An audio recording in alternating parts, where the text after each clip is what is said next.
Hey everyone, this is Michelle and I have my niece here with me today as a helper and we're making some Christmas crafts. So what we're gonna do is we use these from the dollar store. So these are little Christmas ornaments that we got. So these ones are both the same.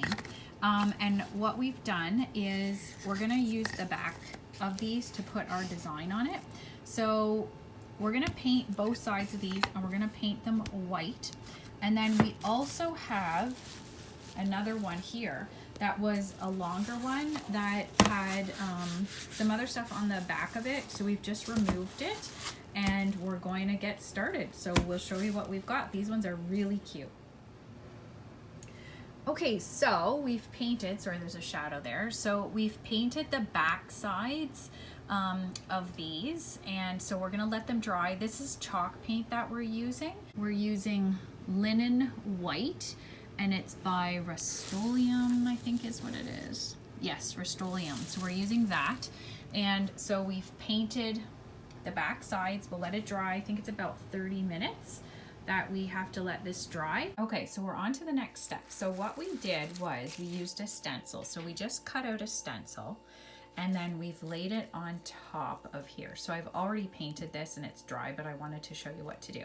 So the biggest thing is when you're using this stencil, and my niece that's 7, she did this and I held the stencil. I just wasn't sure. I probably next time would put some painter's tape to make it like tight so that it really stays down and then it wouldn't affect the wood. But then all that we did was we used one of these little foam brushes and then just dabbed over the area just very gently. Once, as soon as we were done painting, what I did is I lifted the stencil immediately so that I could see if there was any little mistakes or whatever.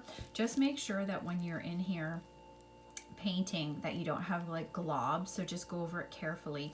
The other thing that I did is, it's not perfect and it's probably my fault for when the way I was holding the stencil, but I took one of these little brushes and I just touched up some areas that just weren't quite perfect.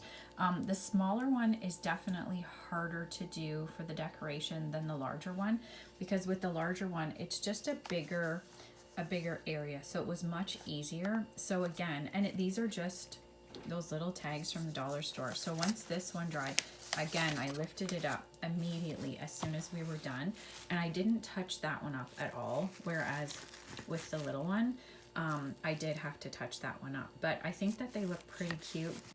So here's the finished product. So I'm super proud of my niece. So she's only 7 and this is what she's done. So she used a window sticker and we put Mod Podge all over the decoration first. And then we then attached the window sticker to it. And then we let the Mod Podge dry. And then she decided that she would love to put a little bit of greenery and some ribbon and some berries. And so she's put that on, and I think she's done such an amazing job. And we've tied that string on the top just so that it can hang on a Christmas tree. So it looks beautiful. Then on the larger tag that we did, again, she wanted to have one of the window stickers on just for a little bit of extra decoration. And then for this piece up here, what it is it's a piece of greenery from the dollar store that's actually, you can see the little tree in the background. I actually add the greenery to those trees. So what I've done is just twisted it and we made a wreath, and then she added some of those little berries and a bow. And again, I think it's turned out really cute. So you could hang this anywhere, on a door, on a wall, on your Christmas tree, depending on how big your tree is. And we did put the little tie on the back of that too. So she's done such a great job. I'm so proud of her, and such cute horse decorations for Christmas. So you could do any kind of design, stencil, anything you like, but she loves horses and that's what she's done. So thank you so much for watching, and don't forget to subscribe.